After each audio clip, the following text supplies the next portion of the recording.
What an enormous privilege it has been to collect, compile, and edit this inspiring and insightful collection of 72 reflections on the life and witness of Archbishop Emeritus Desmond Tutu. What began as an initiative of two German theologians, Rudolf Heinz and Dietrich Werner, developed into a collaborative book project with myself, Tuniko Malaleke and Vicentia Kabe, who had already been working on similar projects within our own spheres of work. The South African editors joined the collaboration with the understanding that the editorial relationship will be characterized by principles of mutuality and reciprocity and a deep respect for an intersectional decolonial framing. As such, it was important for us to emphasize a diversity of voices, regions, and thematic content in line with the Arch's lifelong commitment to not just make more space at the table, but to graciously extend and thereby courageously transform the shape of the table. Many of the younger contributors have never met Desmond Tutu in person, but their work for justice and their scholarship and witness have been inspired by him and his work even from a distance. The book is divided into three major sections, focusing broadly on the themes of justice, dignity, and peace. The topics of engagement range from anti-racist struggles to sexual diversity rights, as well as robust critical debates about reconciliation and restitution. We hope that as you engage with the encounters with the Arch through the pages of this marvelous book, you will find insights and inspiration for your own praxis and visions for justice, dignity, and peace. Greetings from the Old Granary in Cape Town, South Africa, the home of the Desmond and Leah Tutu Legacy Foundation. The chief goal of the Legacy Foundation is to safeguard and promote the living legacy of Archbishop Emeritus Desmond Tutu and Mrs. Tutu for posterity. It is our determination to ensure that this legacy should be galvanized in a rich, powerful, textured tapestry of hope and learning worldwide. This book in many ways represents some of the most significant strands of that textured tapestry, especially from the rich and precious archives that document the time that the Arch spent working in various ecumenical settings, including the South African Council of Churches, the All-African Council of Churches, and the World Council of Churches in the late 70s and early 80s. This was a profoundly formative period in his life, and the sincere and heartwarming ecumenical recollections of this era from his counterparts internationally, continentally, and locally is certainly a timely addition to the wealth of publications which depict the remarkable legacy of the Arch. We are extremely proud to be associated with this initiative, as it aligns harmoniously with the Foundation's Knowledge Legacy program and is a timely addition to the thematic area of the Church as a site of struggle in our forthcoming permanent exhibition titled Truth to Power. It was difficult to divide the book into thematic focus areas because each of the contributions overlap in multiple ways. This is testament to the far-reaching and wide-ranging commitments that the Arch has held close to his heart over the years. That being said, we broadly categorize the contributions into the three visions which we chose for the book, namely justice, dignity, and peace. What emerges from almost every single one of the 70 contributions is that his visions for justice, dignity, and peace are present, not in spite of his deep spirituality and sense of prayer, but because of it. This element of spirituality is therefore the sacred thread that weaves each of the pieces of this tapestry of the Arch's life together. The first theme chosen for the book was justice. Within this theme, we had three sub-themes focusing on racism and resistance against apartheid, liberation theology and theological education and gender justice, and sexual diversity. Alan Busak speaks of the importance of hope as an inspiration for struggle against intersectional injustices.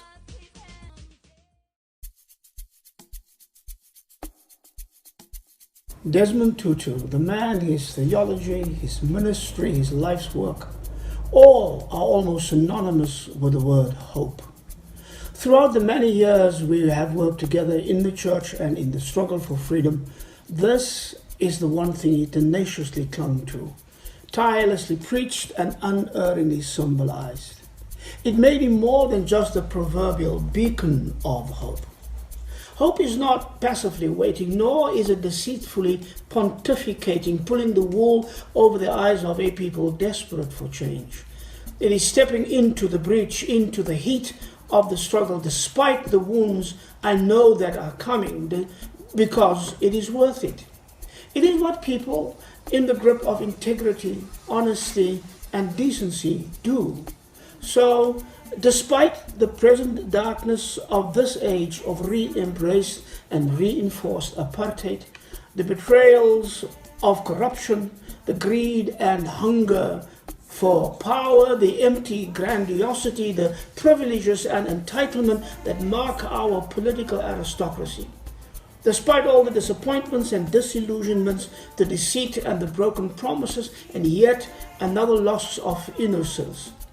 Despite the fears and uncertainties because of a devastating pandemic and the darkening shadows of our valleys of death. I think of Jesus and the women and Thomas.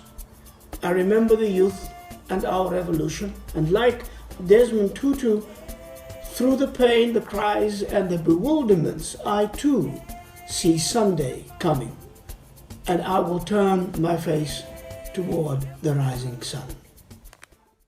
In the second sub-theme, under the section of Justice, Liberation Theology and Theological Education, several authors note that a key area for transformation and justice was in the area of theological education. Many of the essays in this book point to the critical role that Desmond Tutu played in theological education in the 20th century, especially in his position as Associate Director of the Theological Education Fund, TEF, between 1972 and 1975. Several authors note that his desire to transform theological education towards a more critical and justice-oriented paradigm was born out of his extensive travels through almost all the countries in Africa, as well as his sojourns to Latin America, where he encountered liberation theology. In many ways, these encounters led to his own transformation too. In my own essay in this book, I note how Tutu was deeply dedicated and unwavering in his commitment to create a holistic theological education that developed the student not just spiritually, but also critically. In one of his travel reports in May 1975, Tutu demonstrates the kind of student that Tutu sought to develop through a critical theological education. Tutu said, "Our theological education must set out before it is too late to develop the whole personality of the theological student, and especially his or her critical awareness, which has a passion and a reverence for truth, and will not be cajoled or threatened to believe something to be true unless it recommends itself as the reasonable thing to conclude on the basis of available evidence. It will make them ask awkward questions and not be merely conforming, and only thus they can ever hope to be creative. Only those ready to challenge the existing orthodoxies have ever advanced man's or women's knowledge. Only those who have developed a passion for truth can ultimately be expected to become prophetic leaders, to speak out against unrighteousness and injustice and oppression without fear and without favor." In 1973, I stayed at the headquarters of the Theological Education Fund, TEF, in Bromley to do archival studies. It was a chance for me that at the same time Desmond Tutu was Associate Director of the TEF. For him, the early 70s were a time of theological reorientation based on insights gained during his extensive travels through virtually all countries of Africa. Then, the TEF gave the decisive impulse for the development of theology in context. That was the birth of contextual theology, which has since spread worldwide. The contextuality of reflections gathered from Desmond Tutu's work travel underline his aversion towards universalizing discourses. It is a thread that runs through his work, and one that is especially evident in accounts of how he grappled with Black theology and liberation theology against the backdrop of Western theologies. Evidently, to him, to know the specificity of a locality or of a person is to accord them dignity by naming them with reference to their reality and locating theological reflection within that reality. A hallmark of Desmond Tutu's characterization as a political priest was his commitment to intersectional struggles for justice. In my own essay in the book, I note that when he was elected as the first Black Metropolitan of the Anglican Church of Southern Africa and Archbishop of Cape Town, on his enthronement, he set the tone for his archiepiscopacy by identifying 3 pressing issues that had his attention for his tenure. He identified this as 1, ending apartheid, 2, ordination of women, and 3, full inclusion of LGBTQIA+ people in the church.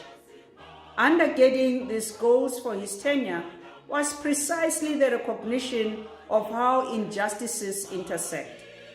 The Arch's commitment to gender equity is most visibly discernible in his support for the nation of women priests. In all of the pertinent and personal accounts presented by Eliza Gedman, Renee August, and Wilma Jacobson, we see the formative role that the Arch played in each of their discernments to their vocation and calling as women priests in a patriarchal church. It is unfortunate that the last of his goals for sexual diversity rights and justice within the church remain unrealized to this day. So many of us here in the United States have found succor and encouragement in Archbishop Desmond Tutu's support for LGBTQIA rights and freedom and equality. The audacious resource of this long-standing public commitment by Archbishop Tutu has provided particular sustenance for the hungry minds and spirits of U.S. American Black activists facing deep betrayals by our Black Christian clergy opponents and others in our community contexts, in the face of their arguments claiming the space of authentic Blackness and morally virtuous Christianity as exclusively homophobic and heterosexist. Archbishop Tutu's countering exercise of moral authority grounded in awe-inspiring anti-apartheid Black African church leadership has been a bulwark of empowerment for us. Gratitude is due for the reliability and strength of the bountiful transnational Christian resource of solidarity he has supplied. I want to thank Archbishop Tutu. What I describe in my chapter of the book, I heard from my grandmother, Ursula Trautwein, and found in a biography of my grandfather, Dieter Trautwein. In my family, we are repeating since decades the story that when Desmond Tutu was visiting my grandparents' house and listened to my grandmother's story of action against apartheid right in the center of Frankfurt, he said to her, "My goodness, I'm happy I'm not your enemy." We are all telling this story with the secret pride that the great Bishop Desmond Tutu was visiting my grandparents and paid his respect to their commitment against the apartheid regime. I wrote about the memories of my grandmother, Ursula Trautwein, co-founder of the Frankfurt Women Against Apartheid, who were driven by the conviction that international ecumenism could support each other across borders. The painting is based on an image from the celebration of my marriage to Marceline. My dad had been quite ill at the time and was looking rather frail. My mom, sitting next to him in her orange, looks very vibrant and vivacious and very strong and alive. I think the image makes visible something that is always present, though not always visible. My dad, whenever he receives an award, will thank my mom and will say that it is something that they have shared throughout their lives, apart from his faith. The source of my dad's strength has been my mom.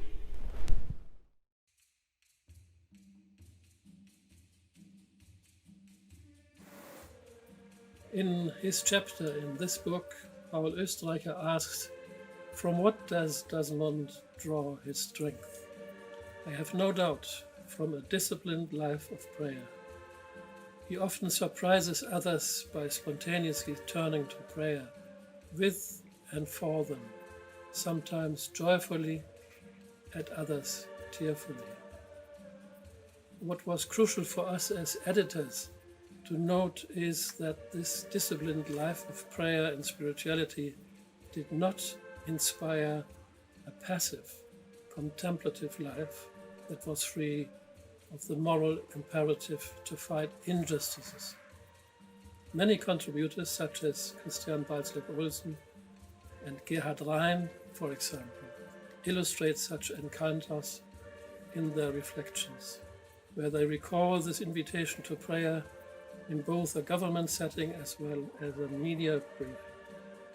Peter Lodberg's essay also provides important reflections on the links between prayer and acts for justice, when he tells the story of how Desmond Tutu opened an important government meeting with the Minister of Foreign Affairs in Denmark in prayer. He aptly titled his essay, "When Prayer Meets Politics." Holy Spirit of God, you blow where you will. You are complete freedom, Space and time cannot contain you. You are there when we are born, when we shout our first breath. You are there when we die, when we sigh our last breath. You are always with us, in us, between us, among us, even though we may not always be conscious of your presence. Yes, you are the ever-present yes of all creation. Yes, you are present at the dawn of creation. Yes, you are present with the Khoi and the San people, the indigenous people of the land. Yes, you are present with the lepers and the missionaries. Yes, you were present when the humanity of some were questioned. Yes, you were present when that same humanity was affirmed as co-equal, interdependent, worthy of being celebrated. Yes, you are the presence of our Ubuntu, of beloved community. Yes, you are the spirit of justice, peace, and reconciliation. And now with all creation, we sing your unending praise. There are many doors to the divine presence. Each has its own unique architecture, qualities, and aesthetics. Particular slants and textures here, variable shapes and solidities there, shifting timbers and tones, distinctive cadences and scents, drawing some of us to one path and beckoning others to another. Sometimes these doors are religions and spiritual pathways, and sometimes they are human beings. Every now and then, a rare soul provides a portal of such magnificent beauty and spiritual fragrance that the neighbors look out of their windows and marvel, and might even dance ecstatically at such loveliness. Some might sing in admiration and awe, Alhamdulillahi dhul jalali wal ikram. All praise is due to God, the possessor of sublime majesty and breathtaking generosity. I am such a Muslim neighbor, and perhaps a kindred traveller wandering through the shared gardens and valleys of our world. When the terrain is particularly bleak and treacherous, turning my existential gaze to such resplendent souls is a source of renewal and hope. Archbishop Desmond Tutu has been one such glimmering beacon, embodying the best of religion, showing how people of spiritual fortitude are able to transform the world. Keenly observing Desmond Tutu for many decades, I recognize a living, loving archway, exemplifying some of the most capacious ways to be human. I celebrate him as a universal teacher, a holy friend, and a discerning guide, who, drinking from the sacred center, quenches the thirst of others, serving humanity as we yearn and work for a world of justice, love, and dignity for all living beings.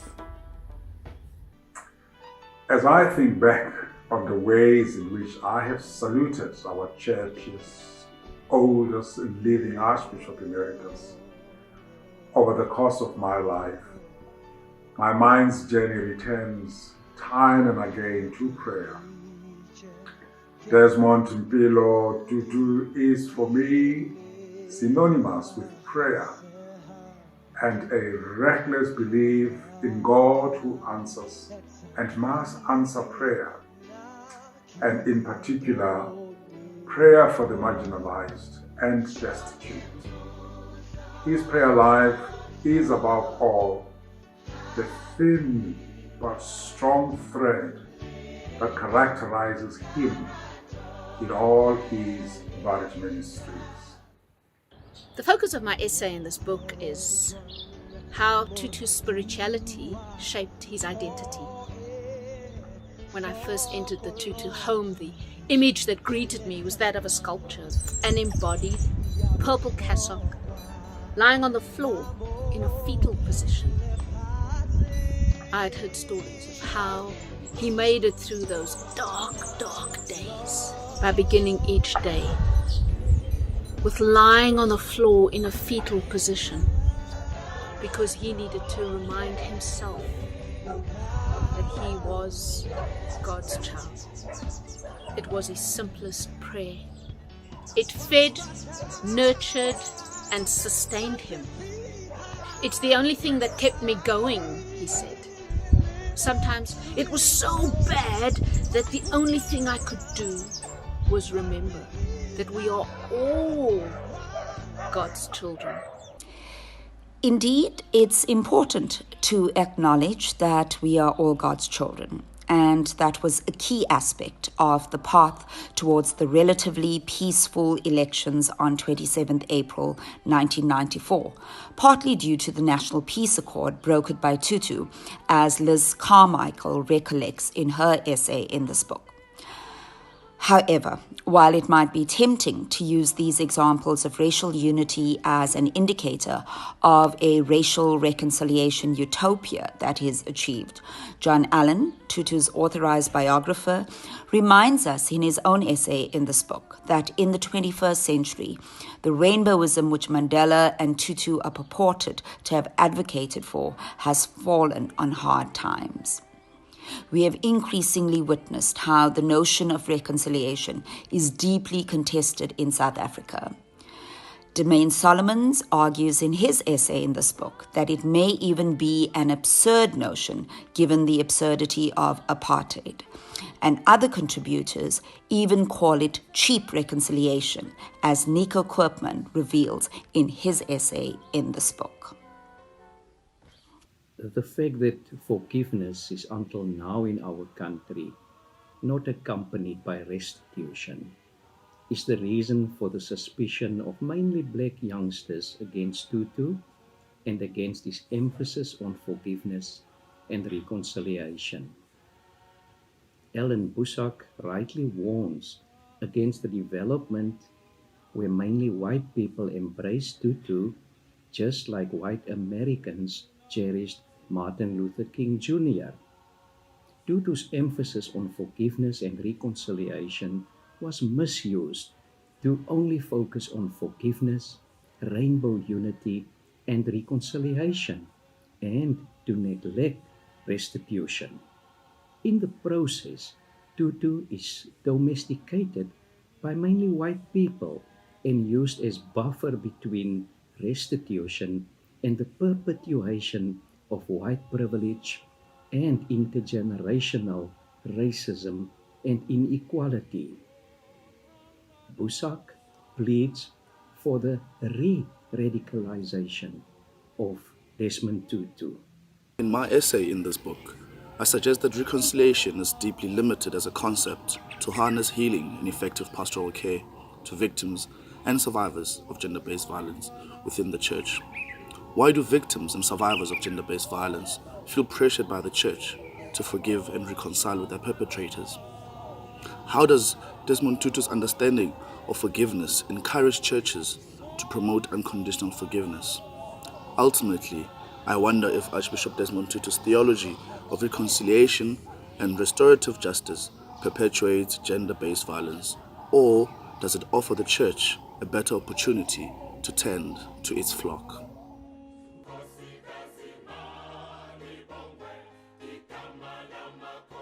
An exceptional number of contributions to this book focus on the concept of dignity, in particular as it relates to what Michael Battle has conceptualized as Tutu's Ubuntu theology. At the heart of Tutu's Ubuntu theology is the notion of justice. My chapter for the book was called Ubuntu and Imago Dei, because these two cultural and theological frameworks and the ideas, thoughts, and principles that undergird them exemplify what my father tried to teach me about life, faith, and the best way of living. It is in these two concepts that my father's Christian faith and African identity are most clearly seen. I cannot start to describe how often we heard as children the call to be people with Ubuntu, or how often my dad reminded us that each person we encountered was the image of God and was worthy of respect and dignity for that very fact alone. When one of us would come home after a sports match bragging about how we scored the winning goal or blocked the other team's attempt to score, he would say to us, "Remember, umtu ngumtu ngabantu." He always tried to make us aware of the fact that we could not have scored or blocked that goal without the others. Next to his Ubuntu ethic, without exaggeration, the most commonly described and praised attribute of the Arch, which appears in almost every single essay in this book, is his sense of inexplicable humor. As I ask in my own essay, of what use is a sense of humor for a people who walk daily in the valley of the shadow of death? Surely, humor and laughter is wasted on the wretched of the earth. Surely, those who travel up and down life's Jericho road in places where things constantly fall apart have no time for humor. Surely, laughter should not be found in destitute villages and impoverished black townships. Surely, those reduced to mere worms by the apartheid system had no right to laughter. Not in the midst of all that squalor, poverty, violence, and repression. To put it differently, for a people under siege and a people under the yoke of oppression, humor and laughter seem such a wasteful luxury to cultivate and nurture. What is most fascinating and noteworthy about all the observations offered by authors in this book regarding Tutu's humor is that the purpose of the humor was never to humiliate, only to humanize. Archbishop Desmond Tutu. A particularly beautiful scene with Tutu can still be found on the internet. Peter Dirk Uys, a South African satirist, is doing an impression of Tutu. Tutu himself is sitting in the first row of the audience, listening attentively. During the short speech that Uys gives imitating Tutu, the bishop's cap, one actually believes that one is looking at Tutu, his voice, the stretched syllables with which he gives his accent, the hands that hold together the words and the listeners. They are unmistakably Tutu's. And then, like the seal under the Tutu's speech, and instead of the liturgical Amen, he raises his fist and shouts, "Amandla!" The scene is so memorable because you all the time watch the real Desmond Tutu sitting in the first row of the audience, not only listening, but enjoying, clearly amused, delighted about the true-to-life imitation, the impression that was given by Peter Dirk Uys.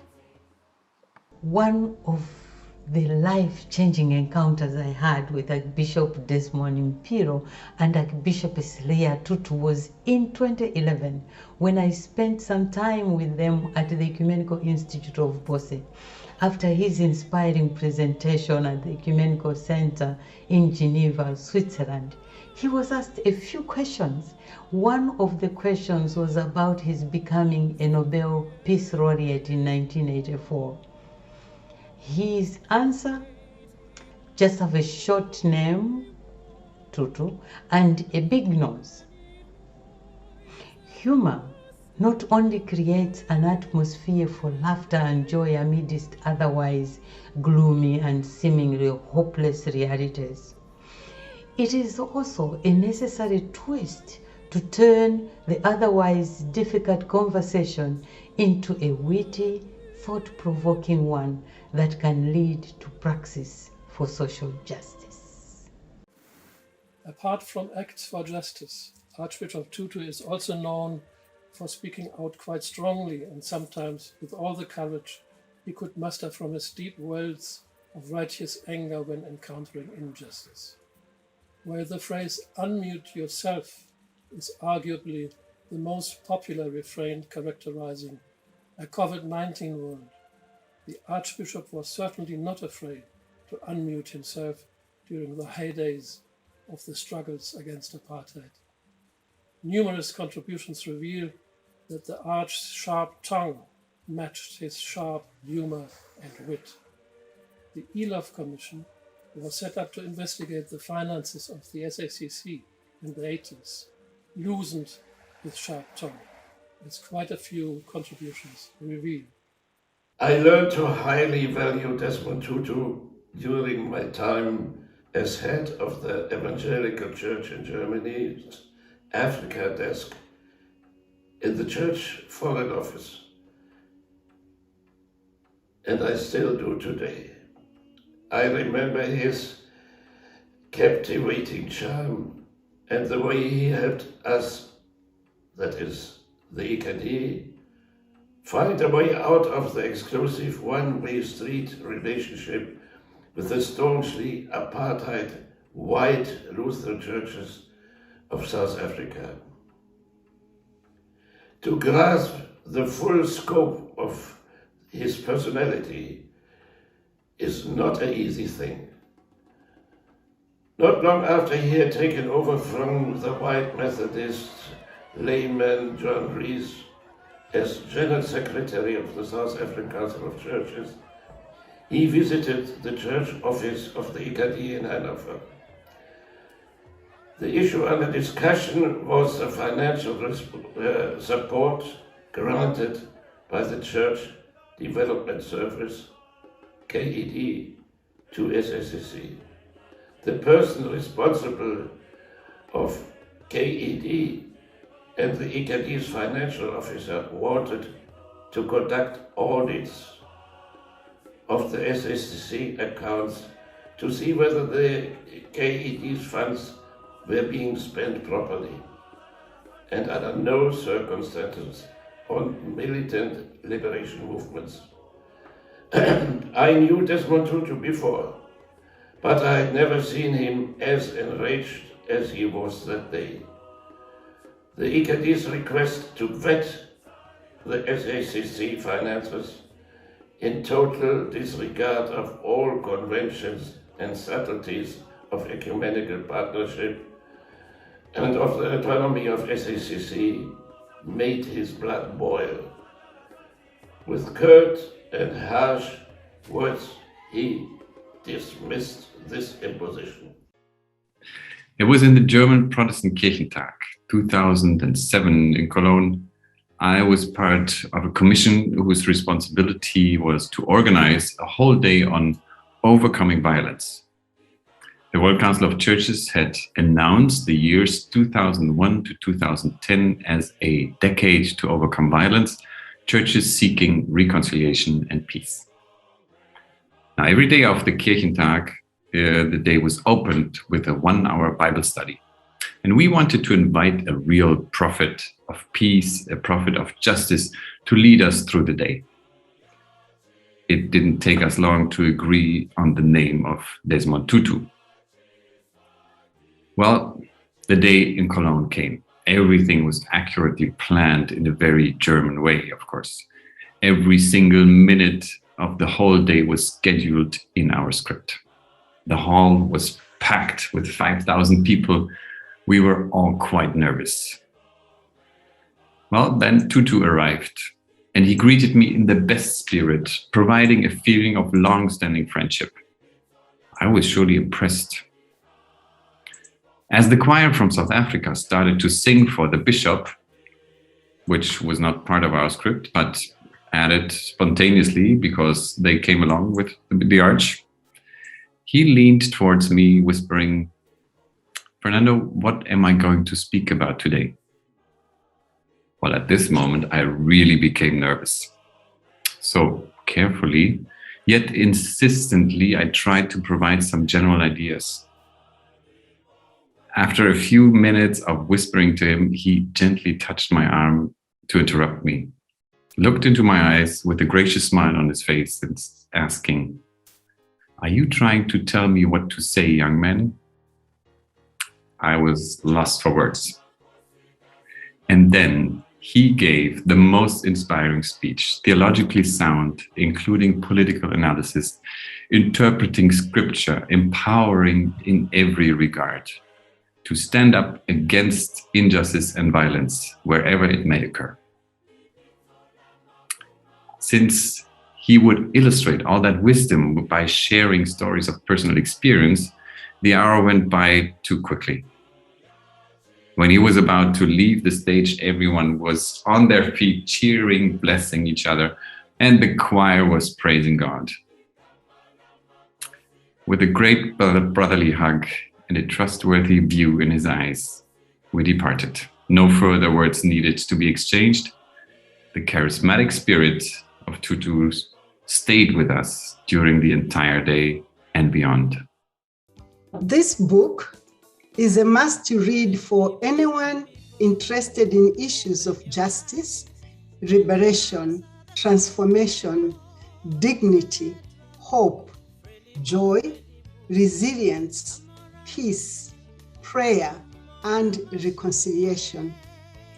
Using a variety of genres and with intergenerational contributors, it paints a multifaceted picture of an extraordinary ecumenist, priest, husband, father, intellectual, and politician Desmond Mpilo Tutu. The editors and contributors are to be recommended for sharing their rich, inspiring, and enlightening personal reflections of one of the most revered and important African of the 20th and 21st centuries. This publication is a befitting celebration of a very colorful life. On behalf of the editors and authors, we wish to thank you for your interest in this book. Collecting the narratives of Ecumenical Encounters with Desmond Tutu in the shadow of a global health crisis, of gender-based violence, increased racism, black poverty, and political instability seems ironic because while many of the contributions in this book recollect a time decades before democracy, we are as a nation still reminded that much more needs to be done. Many scholars have noted that the COVID-19 pandemic did not create inequities in so much as it simply revealed and exacerbated existing injustices, causing some scholars like Jennifer Ruger to declare that we need a moral constitution for our planet's health. The ongoing question this book calls our attention to is, what will be the role of religion in drafting this moral constitution? In the words of the Archbishop, to oppose injustice and oppression is not something that is merely political. No, he reminds us, it is profoundly religious. This continent is a home.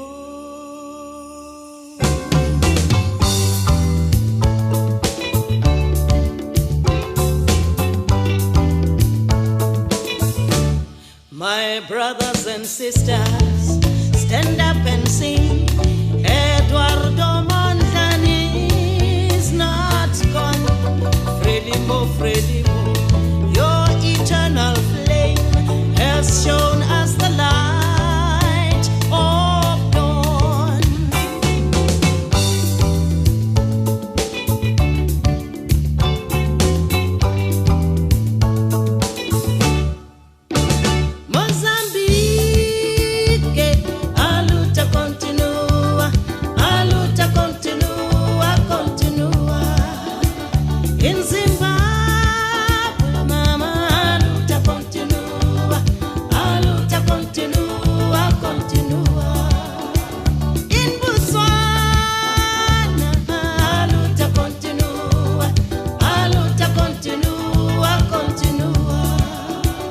Yeah.